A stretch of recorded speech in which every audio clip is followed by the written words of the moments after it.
Muy buenas noches, queridos amigos. Bienvenidos a un viernes más de este curso teórico de orientación mediúnica dictado desde Cartagena, Colombia, por Álvaro Vélez Pareja de la Sociedad Espiritista de Cartagena, institución madre de muchas de las instituciones espíritas de Colombia. Además, hacemos parte de este curso FUSENDA, Fundación de Centros de Estudios Espíritas Mies de Amor de Barranquilla, Los Sembradores del Camino de Bogotá y CESMAR, Sociedad Espiritista de Santa Marta. Entonces, felices pues de poderlos recibir un viernes más y agradecidos con Álvaro por todo este tiempo que él ha dedicado a esta causa de divulgación, preparando cada capítulo, cada clase de este curso. Como toda tarea espírita, vamos a iniciar con una oración. Le vamos a pedir a nuestra hermana Nelly Urruzola de Uruguay para que nos dirija esta oración inicial. Adelante, Nelly, muchas gracias. Buenas noches a todos. Les voy a pedir que ahora podamos elevar nuestro pensamiento, elevar nuestros sentimientos y unirnos a ese plano espiritual de luz, a ese plano espiritual de amor, solicitando en este momento la asistencia de los amigos espirituales del bien para que puedan expandir nuestra conciencia, para que podamos así comprender cada una de las palabras que nuestro hermano Álvaro nos va a decir, nos va a enseñar. Señor, estamos juntos para aprender de tu palabra, para aprender de aquellos espíritus superiores que un día llegaron a dejarnos esta doctrina de amor, de paz, de crecimiento.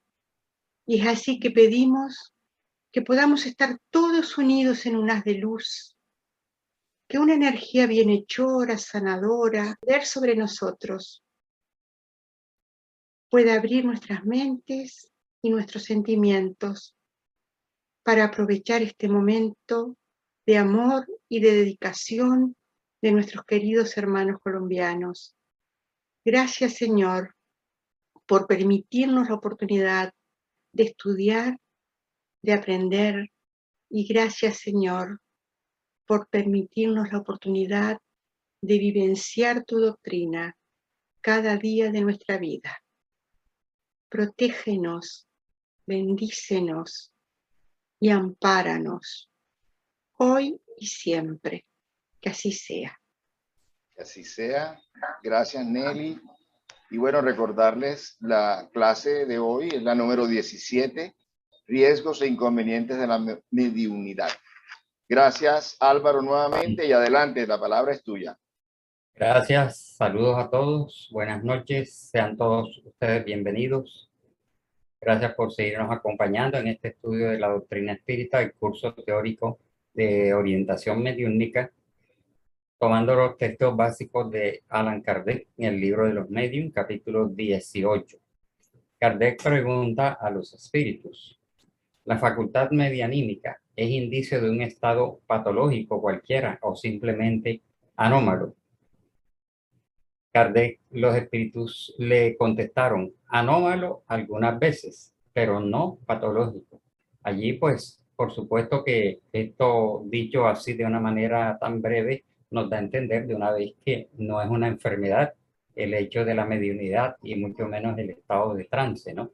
Anómalo porque es un estado distinto al estado normal de las personas, ¿no? Por eso algunos lo calificaron como paranormal, fenómenos paranormales, estados alterados de conciencia. Es una facultad y un fenómeno que se sale de en la vida cotidiana, que todos conocemos en la vida diaria, ¿no? Hay medios de una salud robusta. Los que están enfermos lo están por otras causas.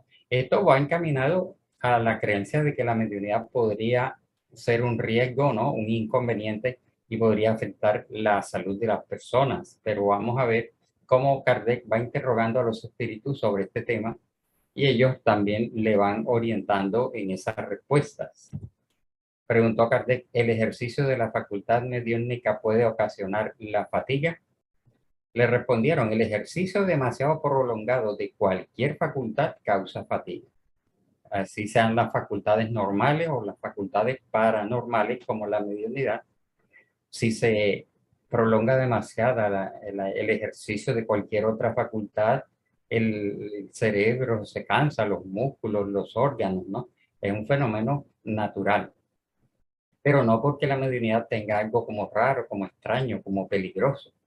La mediunidad está en el mismo caso, principalmente la que se aplica a los efectos físicos. Claro, por supuesto que la mediunidad de efectos físicos sí va a demandar un mayor potencial de energía, porque los espíritus están tomando del bioplasma o el ectoplasma o energía vital del medium para producir una masa de sustancia plástica que los espíritus pueden moldear y hacer aparecer allí sus rostros o su figura, las famosas materializaciones. Pero normalmente en el movimiento espírita internacional y nacional y local no tenemos medium de efectos físicos, ¿no? Sino medium de efectos inteligentes, y está muy controlado el ejercicio de la mediunidad a través de todos estos cursos, las enseñanzas, la disciplina. Ya los centros espíritas en términos generales y en mayor o menor grado tienen una disciplina sin abusar del ejercicio de la mediunidad, que tiene sus días, sus horas, sus momentos y su lugar específico.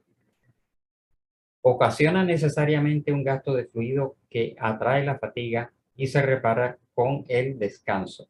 En la época de la investigación de la metapsíquica, los metapsiquistas, esa disciplina científica que se derivó del espiritismo y que se dedicó más que todo al aspecto fenomenológico, ellos llegaron a concluir de que si el medium era sometido a extensas sesiones de fenómenos de efectos físicos como levitaciones, apariciones, materializaciones, traslado de objetos, etcétera.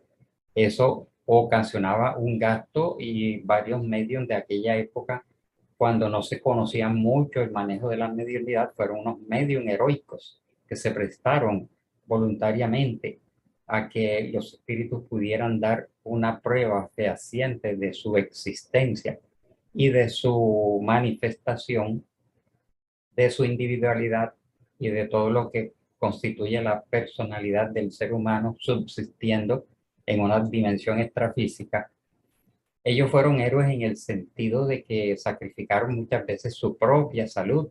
Muchos envejecieron rápido, se desgastaban, tenían que tomar unas vacaciones, porque poco a poco fueron conociendo los investigadores que era un fluido orgánico que se gastaba mucho en estas reuniones, pero que sirvieron como un fenómeno de manifestación y de comprobación experimental y demostrativa de la subsistencia de los espíritus y su comunicabilidad. Preguntó Kardec, ¿el ejercicio de la mediunidad puede tener inconvenientes para sí mismo desde el punto de vista de la salud, aún no habiendo abuso? Claro, porque si las anteriores preguntas concluyen que cuando hay un abuso puede haber una afectación, un desgaste, y que el medium va a recuperar a través del descanso o de unas vacaciones, pero no habiendo abuso, ¿qué efecto podría tener? Hay casos en que es prudente y aún necesario el abstenerse de ese ejercicio o al menos moderarlo. Eso depende del estado físico y moral del medium. Como habíamos visto en clases anteriores, hay un aspecto físico de la mediunidad y hay un aspecto moral, hasta qué punto influye. Y si la persona no es completamente sana, no es conveniente el ejercicio de la mediunidad. O si la persona se está recuperando o tiene una enfermedad, una dolencia, pues no es recomendable pues que sea sometida o presionada para que reciba espíritus en una reunión mediúnica. La persona, el medium enfermo, si no es una enfermedad contagiosa ni que le produce muchos dolores y puede salir y acudir al centro espírita, no a dar, sino a recibir pases, ayudas energéticas, está muy bien, más no prestarse, porque el fenómeno mediúnico va a desgastar ante todo la utilización del fluido nervioso. Por otra parte, el medium lo conoce generalmente y cuando se fatiga debe abstenerse. Y el estado moral es cuando la persona no reúne las condiciones morales para hacer parte de un equipo mediúnico por sus vicios, por sus defectos, por sus malas tendencias. Lo que va a traer es espíritus de su misma condición, lo cual no es recomendable ni es aceptado en las reuniones mediúnicas de centros espíritas serios y organizados. Por lo tanto, eso va a quedar a criterio tanto del propio medium, que conoce todo esto porque ha hecho los cursos, y el director de reuniones mediúnicas, que debe mantener una vigilancia, un control, una observación a la luz del sentido común de en qué condiciones están sus mediums y en qué momento puede decirle que no ejerza mediunidad en una determinada noche, ¿no? En una determinada reunión. Hay personas para las cuales este ejercicio tiene más inconvenientes que para otras. Le respondieron, he dicho que esto depende del estado físico y moral del medium. Hay personas que deben evitar toda causa de sobreexcitación y esta es una de ellas, porque la mediunidad sabemos que es una facultad de carácter psicobiofísico, ¿no? Participa la psiquis, la mente, el alma, y participa también el cuerpo, la fisiología, la anatomía, el sistema nervioso, el sistema glandular y todo un proceso complejo, ¿no? Y hay personas que son más sensibles que otras. Y en un sentido normal, las personas que tengan una salud delicada o que sean muy nerviosas, ¿no? Y si tienen alteraciones psicológicas o emocionales, por supuesto que no deben ejercer mediunidad. Y si están muy susceptibles o muy sensibles, no es recomendable, por ejemplo, en este caso, ejercer la mediunidad. Aunque esto no descarta que los mediums, normalmente que de por sí son sensitivos, son sensibles a los impactos, a las impresiones y a otras manifestaciones externas que los demás soportamos y toleramos mejor,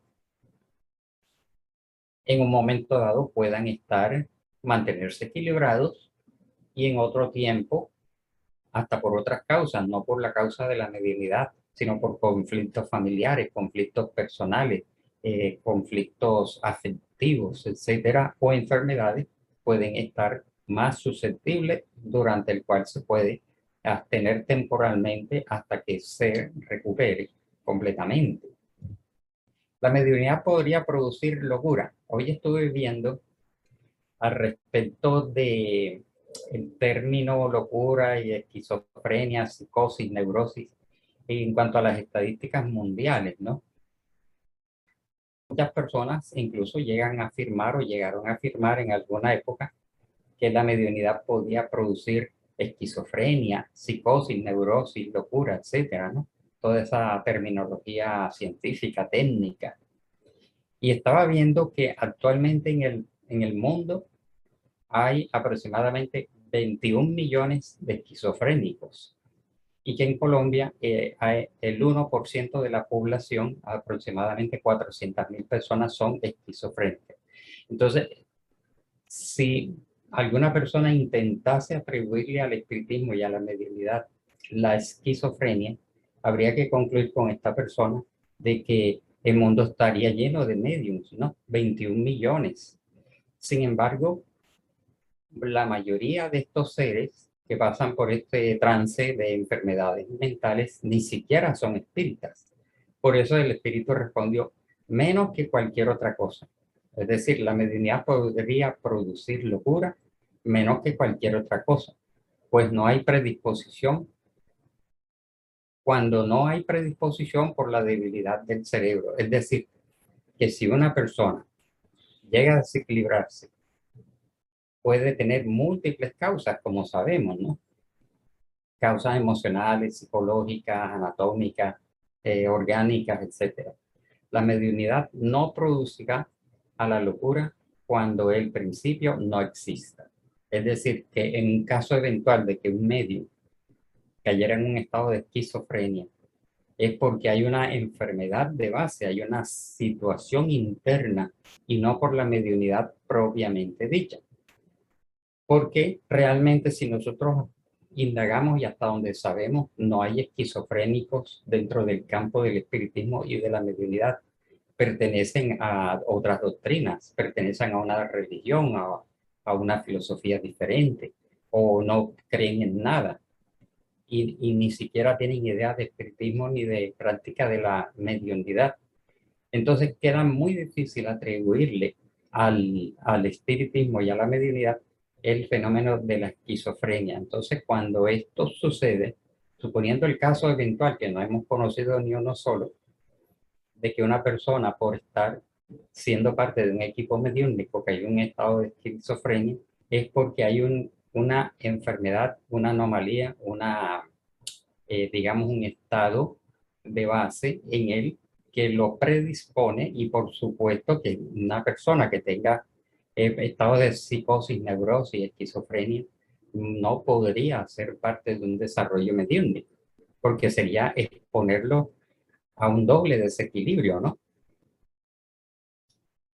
Pero si el principio existe, lo que es fácil reconocer en el estado moral, el buen sentido dice que es menester usar de miramientos bajo todos los aspectos, porque toda causa de conmoción puede ser dañosa. Entonces, pues vemos que hasta donde conocemos no se ha producido eso. Hay personas que llegan a las instituciones porque tienen una mediunidad descontrolada y pueden aparecer como teniendo un diagnóstico de esquizofrenia, cuando realmente lo que tienen es una perturbación espiritual, ¿no? Una obsesión, una fascinación, una subyugación, y que por el contrario en la institución espírita, a través de tratamientos, orientaciones y ayudas diversas, la persona por el contrario va a sanarse poco a poco después de un tratamiento prolongado, tanto médico, profesional, como la ayuda a través de los pases y de la desobsesión. Por el contrario, la persona va a sanarse, a recuperarse. Y lo que se creía que era esquizofrenia no era esquizofrenia, sino una subyugación, una fascinación, una obsesión simple que tiende a confundirse, porque este campo, quien no está dentro de ese campo de la medicina espírita y se queda solamente con el campo que ofrece la psicología y la psiquiatría, guardando todo el respeto por estas disciplinas científicas, no puede a veces diferenciar, porque por ejemplo definen que la esquizofrenia se caracteriza porque la persona ve cosas que no existen y oye voces, pero eso puede ser evidencia y mediunidad auditiva. O la manía persecutoria, ¿no? A veces hay situaciones de sensaciones persecutorias que se obedecen a una persecución de un espíritu obsesor, y a veces no es mediunidad. Es decir, son dos campos que hay que conocerlos muy bien para saber en dónde termina el uno y dónde empieza el otro, ¿no? O si la persona tiene delirios. Entonces, toda persona que le dice a un médico, es que yo veo personas en mi casa, entonces él dice esquizofrenia. Y nosotros decimos, puede ser evidencia.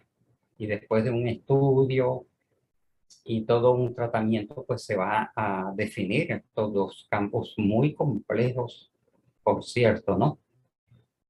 Entonces, no necesariamente se puede afirmar que la mediunidad vaya a conducir a la locura o a la esquizofrenia. Preguntó Kardec, ¿hay inconveniente en desarrollar la mediunidad en los niños? Ciertamente, y sostengo que es muy peligroso, ¿no? El desarrollar la mediunidad en los niños, porque estas organizaciones tiernas y delicadas se conmoverían demasiado y su joven imaginación se sobreexcitaría. Por lo mismo, los padres discretos les alejarán de estas ideas o al menos no les hablarán sino desde el punto de vista de las consecuencias morales.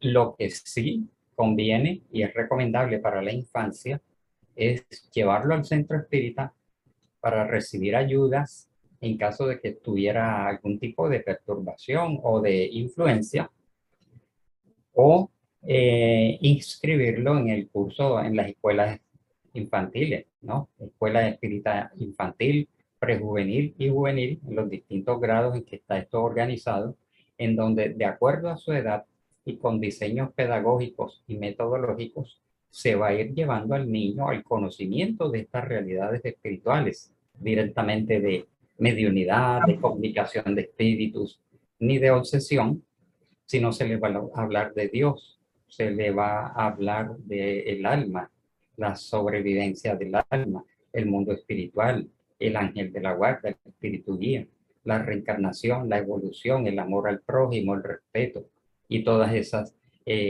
semillas y esas pautas iniciales que se le van dando a los niños, pero no para conducirlos a la mediunidad. Pero viene una salvedad. Dice Kardec que no. Sin embargo, hay niños que son mediums naturalmente, ya sea para efectos físicos, ya sea para la escritura y las visiones. ¿Tiene esto el mismo inconveniente? Preguntó muy pedagógicamente Kardec a los espíritus. Y le respondieron no. Cuando la facultad es espontánea en un niño, es que está en su naturaleza y que su constitución se presta a ella o a ello. Eso no es lo mismo que cuando es provocado y sobreexcitado. Es decir, los llamados niños prodigios, que están abundando cada vez más y que algunos resultan tener una mediunidad natural, eso hace parte ya de su naturaleza. Cosa es distinta a que un espíritu, un niño, por tener algunas vivencias, algunas sensaciones, lo querramos llevar al centro espírita para provocarle el desarrollo. Eso sí es inconveniente, ¿no? Observar que el niño que tiene visiones se impresiona generalmente poco por ellas. Cuando es una obsesión, el niño ve espíritus de mal aspecto y más bien siente temor y se asusta. Entonces, observar que el niño que tiene visiones se impresiona generalmente poco por ellas, le parece una cosa muy natural en la cual no se fija sino débilmente y a menudo olvida. Más tarde el hecho se le presenta en la memoria y se lo explica fácilmente si conoce el espiritismo, pues a su debido tiempo, en un sentido teórico, en un sentido moral. Entonces queda clara la diferencia. No es recomendable inducir al niño al desarrollo mediúnico. Y vuelve otra vez la pregunta, ¿pero qué hacemos si este niño ve espíritus? Hay que llevarlo a desarrollar la mediunidad. Él canta cosas, ve familiares, habla con ellos. Entonces, él es medium, dicen así. Hay que llevarlo al desarrollo pronto porque esos cursos son muy extensos. En ese caso, lo recomendable es primero tratarle la influencia, la perturbación para atenuarle la percepción mediúnica, no desarrollarla, es atenuársela para que entre en un receso natural y correspondiente a su edad, ¿no? Para que adquiera la teoría, se equilibre. Entonces lo que se le hace son pases equilibrantes, se hacen tratamientos y si tiene obsesión se le hacen tratamientos desobsesivos, esclarecimiento a su nivel, esclarecimiento a la familia y se conduce a los cursos si es que quiere vincularse a la institución espírita. Y después que haga su recorrido y se haga mayor de edad y ya conozca la doctrina y después pueda hacer los cursos de mediunidad, ya poco a poco se irá vinculando a un desarrollo mediúnico a su debido tiempo. Bueno, entonces sigue preguntando Kardec, ¿cuál es la edad en la cual se puede sin inconveniente ocuparse de la mediunidad que se deriva pues del anterior? Dice Kardec, respondieron los espíritus, no hay edad precisa. Eso depende enteramente del desarrollo físico y aún más del desarrollo moral, pues, de cada niño o de cada persona. Hay niños de 12 años que se afectarán menos que ciertas personas adultas. Hablo de la mediunidad en general, pero la que se aplica a los efectos físicos fatiga más corporalmente. La escritura tiene otro inconveniente que se refiere a la inexperiencia del niño, en el caso de que quiera ocuparse a solas y hacer de ello un juego.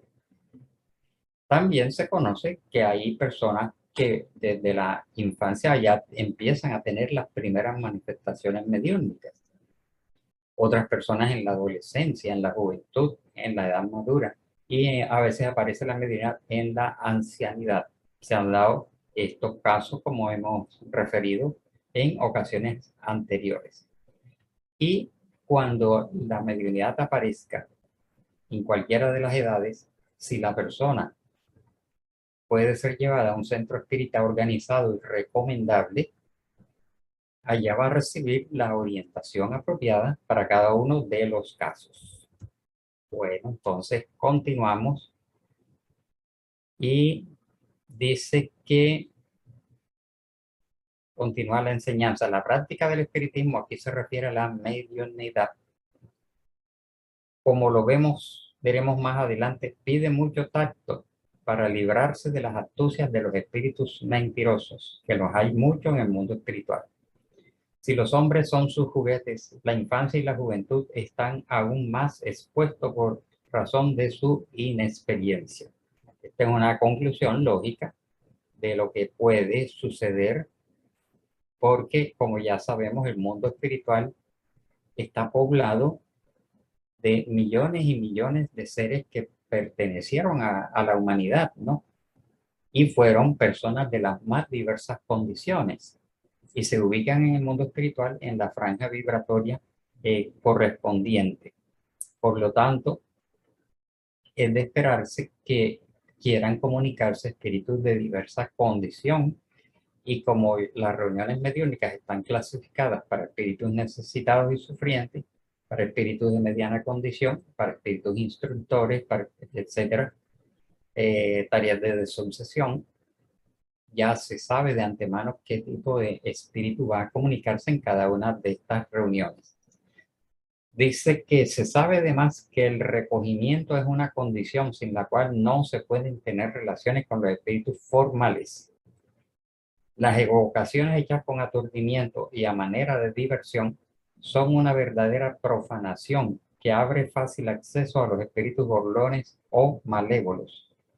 Como no se puede esperar de un niño la gravedad necesaria para un acto semejante, sería de temer no hiciese de esto un juego si se entregaba a sí mismo. Es como está sucediendo hoy en día con el Internet, que los niños que se encierran en su alcoba y los padres están trabajando o no se dan cuenta que está viendo él por Internet. Igualmente, un niño con una mediunidad que no tiene responsabilidad, no la conoce, y en ese sentido, pues podría incluso querer escribir o dialogar con espíritus estando solo, lo cual es un riesgo y no es recomendable. Por eso esta lección se refiere a riesgos e inconvenientes de la mediunidad o dificultades también. Bueno, entonces encontramos que en el libro de los medios dice así: aún en las condiciones más favorables es de desear que un niño dotado de la facultad mediúnica no la ejerza, sino a la vista de personas experimentadas, que le enseñarán con su ejemplo el respeto que se debe tener a las almas de aquellos que han vivido. Y se ve según esto que la cuestión de la edad está subordinada a las circunstancias del temperamento como del carácter. Sin embargo, lo que resalta claramente de las respuestas arriba hechas es que no se debe excitar el desenvolvimiento de esta facultad en los niños cuando no es espontánea, y que en todos los casos es preciso usar de esta con gran circunspección, que no se debe tampoco excitarla ni alentarla entre las personas débiles o las personas enfermas. Y en el otro extremo está la ancianidad, como habíamos dicho anteriormente en otra de las clases, que si una persona de 70 y 80 años, digamos que hay unos manuales que nos recomiendan que siga dando pases, ¿no? Fluidoterapia. Y que eso va a depender de la vitalidad de la persona, porque una persona de 70 años puede ser muy vital, ¿no? Y otra de 65 puede estar debilitada y puede intentar dar pases, puede ser incluso hacer los movimientos, pero el potencial de su energía va a ser bajo, no va a producir mucha energía, no va a producir el efecto deseado y más bien se va a desgastar, ¿no? Entonces todo va a ser relativo.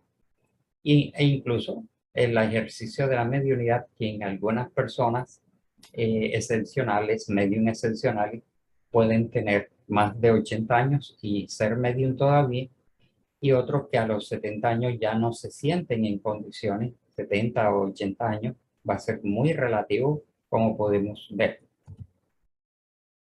Bueno, continuamos y encontramos aquí que sigue diciendo en el libro de los medios: es necesario desviar de esto por todos los medios posibles a los que hubiesen dado los menores síntomas de excentricidad en sus ideas, ¿no? O debilidad de las facultades mentales.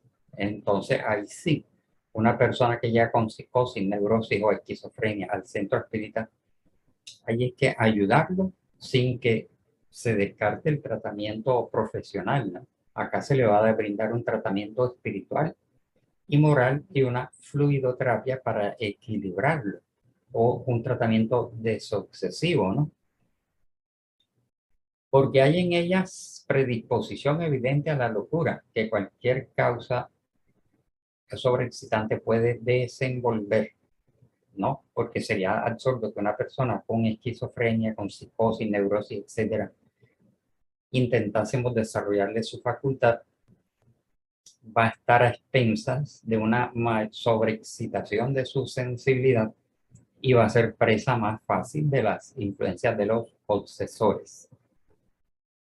Las ideas espíritas no tienen bajo este aspecto una influencia mayor, pero viniendo a declararse la locura, tomaría el carácter de la preocupación dominante, como tomaría un carácter religioso si la persona se daba con exceso a las prácticas de la devoción y se haría de esto responsable al espiritismo. Y entonces tenemos que cuidar bien nuestras instituciones, nuestro prestigio y tener mucho criterio, ¿no? Para definir todos estos pormenores. Bueno, entonces vemos que dice así: lo que mejor puede hacerse con cualquier individuo que muestre una tendencia a la idea fija o a las ideas fijas es el dirigir sus preocupaciones por otra parte o hacia otro campo, ¿no? A fin de procurar el descanso de los órganos debilitados. Entonces, por eso es que a veces se hace un poco estricto, se puede decir, y prolongado la admisión de una persona en un grupo mediúnico, porque una persona se puede vincular a una institución y puede mostrar una cierta apariencia de equilibrio, y solamente el tiempo, el transcurso de los meses y de los años, vamos conociendo a las personas que ingresan a las instituciones. En un principio no logramos conocerlas muy bien. Entonces solamente el tiempo va indicando el estado emocional y psicológico. Por, por lo tanto, la persona que intenta vincularse a un grupo mediúnico tiene que tener buenas y normales condiciones de salud física, salud emocional, psicológica, mental, espiritual. Todo eso se va evaluando a través del tiempo y va indicando hasta qué punto la persona puede, digamos, tener estas vinculaciones y este posterior desarrollo. Bueno, entonces, hay otros inconvenientes, ¿no? Está de la obsesión, ¿no? Por supuesto, si una persona es medium, está más susceptible a influencias obsesivas porque su sensibilidad está despierta, está abierta. tiene la puerta hasta cierto punto abierta al acercamiento de entidades. Sin embargo, las personas que hacen parte de los equipos mediúnicos bien estructurados saben conservar su equilibrio emocional, ¿no? Saben, digamos, defenderse, sentir cuando pueden estar siendo asediados por entidades de baja condición, y tiene de los recursos para pedir ayuda a la institución cuando un medium siente que está siendo obsesado o intenta ser influenciado por unos espíritus a través de esa sugestión y esos síntomas de obsesión simple, síntomas de fascinación y las otras formas de influencia. Otro inconveniente que puede tener la mediunidad no es que la va a tener, sino que la podría tener. Y vamos a ver que todos estos puntos que hemos tratado se derivan no del uso de la mediunidad, sino del mal uso de la mediunidad. Puede ser engañado, mistificado, espíritus mistificadores, ¿no? Ya entra dentro de la clasificación de obsesión, fascinación, que se caracteriza por un engaño de uno o varios espíritus, haciendo creer al medium que es muy especial, que se está comunicando un espíritu de alto nivel, un personaje, etcétera, cuando son espíritus que no corresponden a esa identidad, ¿no? Pueden haber contradicciones en los mensajes. Se han dado, está muy bien analizado en el libro de los mediums. El charlatanismo y el fraude no dependen ya de la mediunidad en sí. El charlatanismo es fingir que se tiene mediunidad. En el pasado se dieron fraudes, se dieron engaños. Personas que no eran medium, pero fingían ser medium. Cuando se hace explotación de la mediunidad, se cobra por ella, por su servicio, por su ejercicio, lo volvemos un campo de consulta y de adivinación. Y personas que sin tener esta facultad la fingieron y pasaron por charlatanes, como dice la misma palabra, ¿no? También se dio el caso, se ha dado el caso de personas que en la época, nuevamente nos remitimos a la época de los investigadores de la metapsíquica, de la mediunidad de efectos físicos, que no era una facultad permanente. Entonces, los medium a veces se veían obligados a hacer fraude, a hacer trucos, para dar a entender que sí había un espíritu comunicándose o produciendo un ruido, un golpe, una aparición, cuando no tenían las condiciones en un determinado día de que se dieran estos fenómenos. Ellos los fingían, pero afortunadamente eran descubiertos por estos investigadores, ¿no? Entonces podía haber fraude de falsos medios o fraudes de verdaderos medios. Y por supuesto, dentro del campo de la doctrina espírita, el propio medium ya consciente sabe en el fondo y comprende las consecuencias y las implicaciones de querer engañar, ¿no? De cometer un fraude. No se puede descartar completamente el animismo. ¿Qué es el animismo? Es cuando en el trance mediúnico afloran contenidos informativos, estados emocionales, estados psicológicos propios del medium, ¿no? Y que el animismo puede incluso tener un aspecto positivo, porque lo que sucede en este caso de animismo es que el medium está sacando recursos de sí mismo, no porque él lo quiera hacer, sino porque eso aflora como un proceso automático, ¿no? Y si el medium en una reencarnación pasada fue ingeniero, fue matemático, fue artista, fue médico, etcétera, en un trance pueden aflorar estos conocimientos y él los puede manifestar y dar la impresión de que se está comunicando un espíritu, o un espíritu está utilizando esos recursos, esos recuerdos, esos aprendizajes y capacidades que vienen del pasado. Pero muchas veces, ante todo en las primeras etapas del desarrollo mediúnico, el medium tiende a ser muy anímico. Muchas de las cosas que están aflorando, las ideas, las palabras y las actitudes, pueden obedecer a estados psicológicos de él, ¿no? pero que se van depurando con el desarrollo, con el ejercicio de la mediunidad, con la práctica de la mediunidad, con la disciplina, y como destaca en el libro de los medium, con la moralización. Cuando hay mucho animismo, en la medida en que el medium se va moralizando, se va corrigiendo de sus vicios, defectos, imperfecciones, ese animismo va cediendo terreno paulatinamente.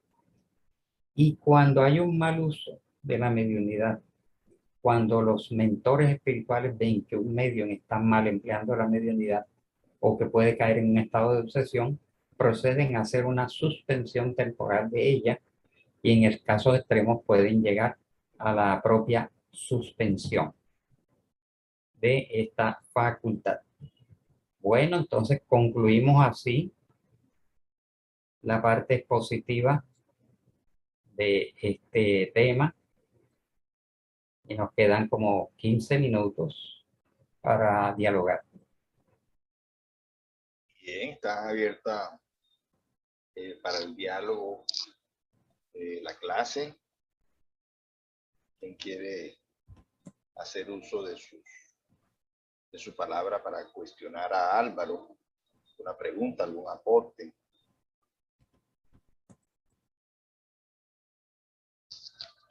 Bueno, yo voy a decir algo, a preguntar algo, Álvaro. Se ha dado el caso de mediums que tienen, bueno, no hablemos todavía de mediums, de personas, pacientes que han ido a diferentes clínicas, se han visto con diversos facultativos y tienen un problema físico que nadie diagnostica y resulta que lo llevan a un grupo espírita. Pues conozco un caso particular. No encontraban la razón médica del por qué en este momento, no sé si era un dolor o alguna situación que lo afectaba, y se dieron cuenta en un grupo espírita que era una cuestión de mediunidad. Y luego que, no recuerdo ahora si le dieron pases o siguió asistiendo a estas reuniones, pues la persona estuvo totalmente sana. Y por medio de ella entró toda una familia que hoy en día es espírita, por cierto, de Cartagena. Eso es un aspecto. Otro aspecto, es decir, una aparente enfermedad que se detectó que es mediunidad y que a través de los tratamientos médicos o el mismo desarrollo de la mediunidad se solucionó. Y el otro aspecto es que también conocemos mediums que se han, por miedo, por ignorancia, se han abstenido de practicar, de desarrollar, de poner al servicio la mediunidad y han tenido una vida de enfermos toda su vida, porque no han prestado este recurso, esta facultad al servicio de los demás. Entonces, quisiera que analizaras estos dos aspectos. Enfermos que son medios y que una vez atendidos se han sanado, y medios que por no ejercer la mediunidad se han enfermado. Exactamente, sí, ha habido muchos casos a lo largo de todos estos años de experiencia en el campo de la mediunidad, de los pases y de los tratamientos. Hemos visto muchos casos así, ¿no? Personas que tienen una dolencia durante mucho tiempo y son llevados al centro espírita, se les hacen pases, tratamientos físico-espirituales, desobsesión, y terminan sanándose, ¿no?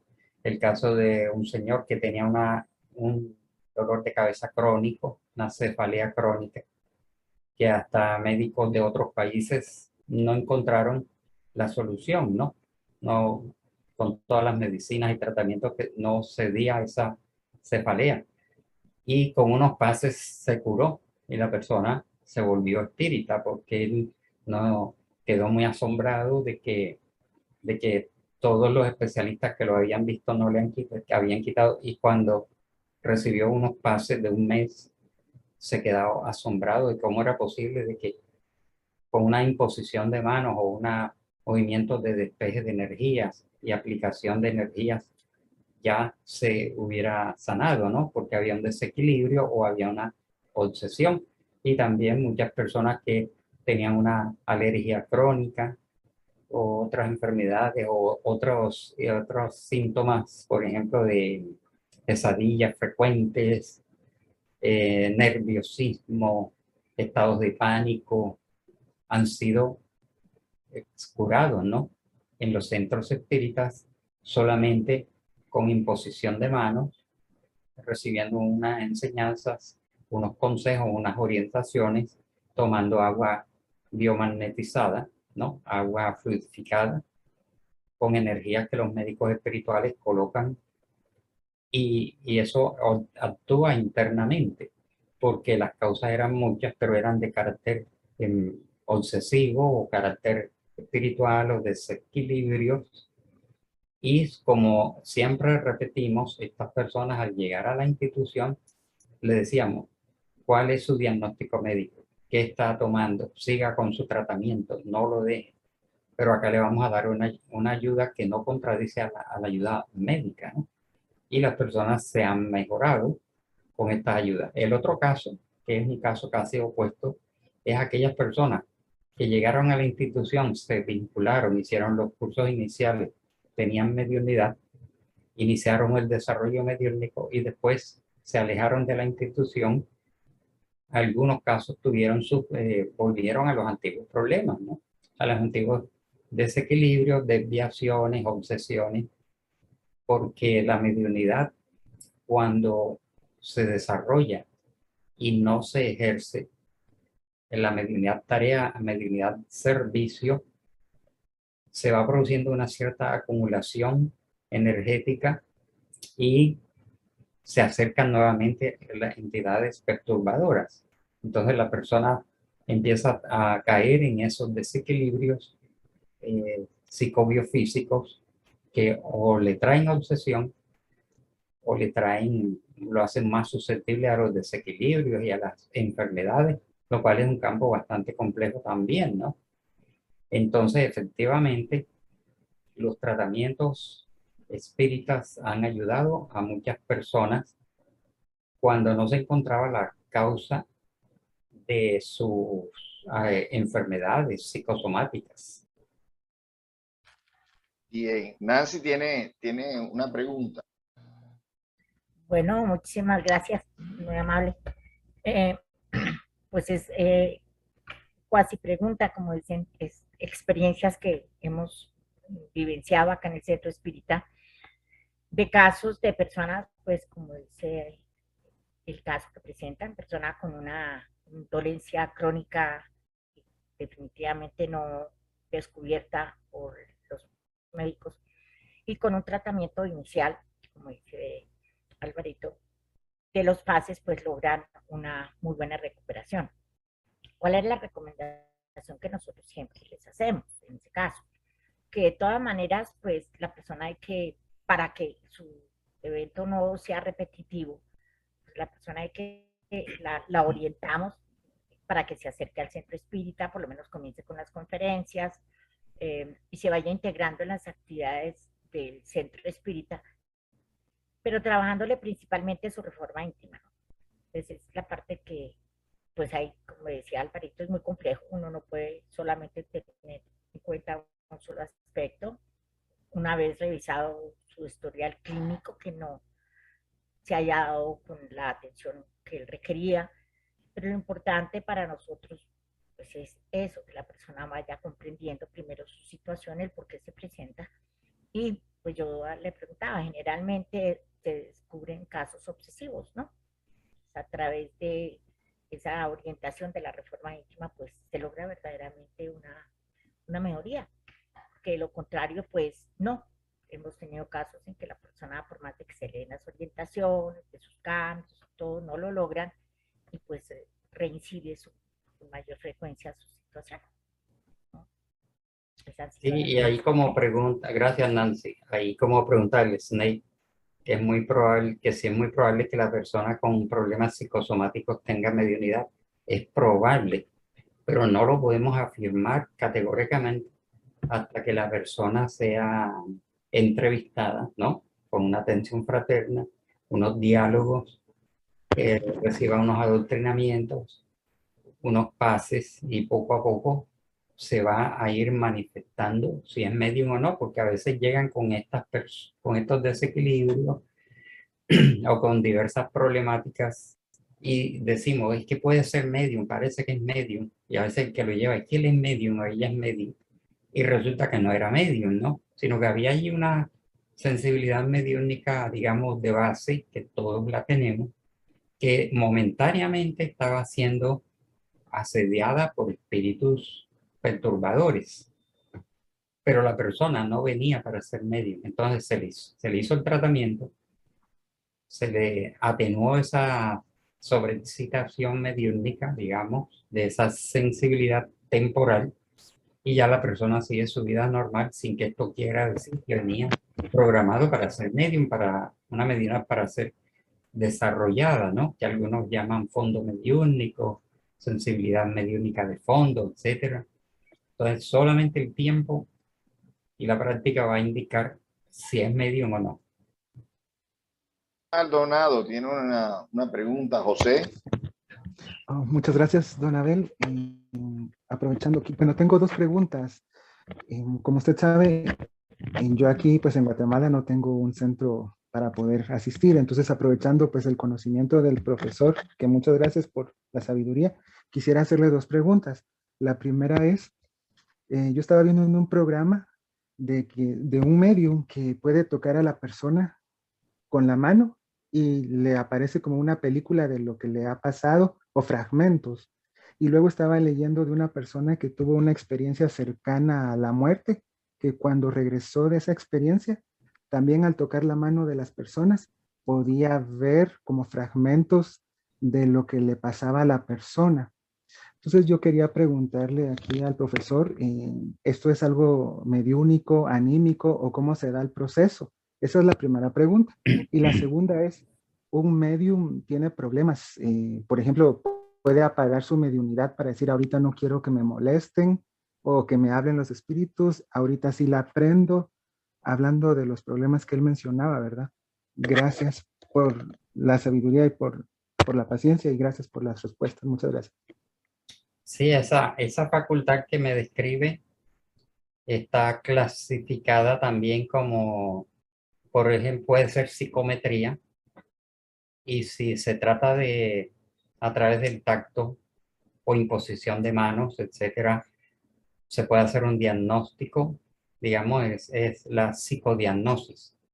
En la psicometría es una facultad anímica, en donde una persona toca un objeto o toca un animal o toca una persona y en su mente se va desenvolviendo unas imágenes o unos símbolos claros o unas imágenes o una especie de película, porque está registrando las vibraciones que estuvieron alrededor de ese objeto, de ese animal o de esa persona. Esa es una psicometría, facultad anímica.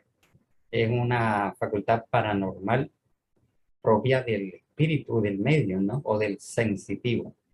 Pero no se descarta que en el momento de ejercerla pueda haber ayuda de espíritus desencarnados. O sea, puede haber una ayuda porque el espíritu en el momento, el protector o el guía de la persona ve que le va a convenir esa percepción o que la persona se entere de esa información.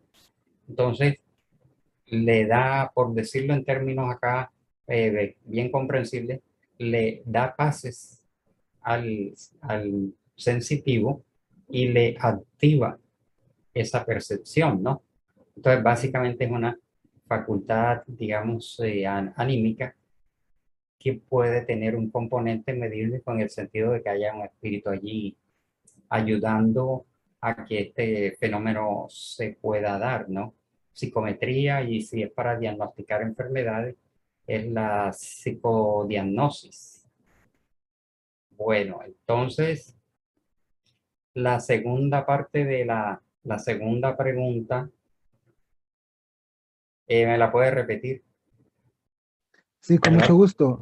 Era con respecto a los problemas. O sea, un medium puede como decir ahorita ¿no? quiero escuchar a los espíritus, apago mi mediunidad y a la hora, bueno, ahora sí la prendo, la apago o cómo maneja él eso para no tener esos problemas de si no sería acechado Sí, todo el sí, día por sí. espíritus. Bueno, nuestros mediums, los mediums que hacen todo el recorrido disciplinario, doctrinario y de aprendizaje en las instituciones espíritas organizadas, aprenden, entre otras cosas, a manejar esta sensibilidad y saben que abren su campo mediúnico cuando están en el centro espírita, en la sala mediúnica, en el lugar donde se practica la mediunidad una vez por semana a una hora precisa, porque ahí está el ambiente, está el equipo espiritual, está el acondicionamiento, la protección y todos estos elementos que van a favorecer el ejercicio de la mediunidad. Entonces allí, en sus propios términos, la aprende, se pone sensible, ¿no? Y cuando sale del centro espírita, el medium debe aprender a controlar eso, a cerrarse, ¿no? Porque la vía pública, muchos hogares, el sitio de trabajo, circulan espíritus de muy diversa condición. No es un ambiente apropiado, no es un ambiente para ejercer mediunidad. Y si un medium está en su oficina trabajando y empieza a ver espíritus, él tiene que cortar esa visión, porque allí los espíritus están forzando algo, están irrespetando su sensibilidad, están irrespetando el lugar o tienen ignorancia al respecto. Entonces, el medium espírita bien educado y bien disciplinado sabe cerrarse, ¿no? Sabe encomendarse en caso de que la manifestación a veces sea muy intensa, ¿no? De que el medium no quiera estar viendo una entidad que está allí frente a él o le quiere estar hablando y el medium le está diciendo, este no es el lugar, dirígete al centro espírita, etcétera, pero la entidad insiste porque a veces puede darse este caso. Está el recurso de la oración y el pedido de ayuda al mundo espiritual. Orar por esa entidad, pedir que sea trasladada y sea ayudado a cerrar la sensibilidad. Entonces, en conclusión, el medium educado sabe y debe saber manejar estas situaciones, cuándo cerrarse y cuándo abrirse al ejercicio de la mediunidad en el momento y en el sitio apropiado para ello. Esto hace parte de su formación y de su educación y de su disciplina. Álvaro, hay una pregunta cuando tú hablabas del tema de los esquizofrénicos y todo esto que puede llegar y el doble tratamiento. Sabemos que en Brasil, en instituciones espíritas, se hace el doble tratamiento. ¿Tú qué has oído hablar sobre ese tema? Sí, se oye hablar mucho de esto y muchos periódicos espíritas y revistas y libros espíritas que provienen de Brasil narran todas estas instituciones, los hospitales médico-espíritas, ¿no? En donde los trabajadores, los profesionales de la salud y de la parte psicológica a la vez son espíritas. Y ellos en ese hospital hacen, junto al tratamiento médico ordinario o psicológico o psiquiátrico, también hacen tratamiento de paz.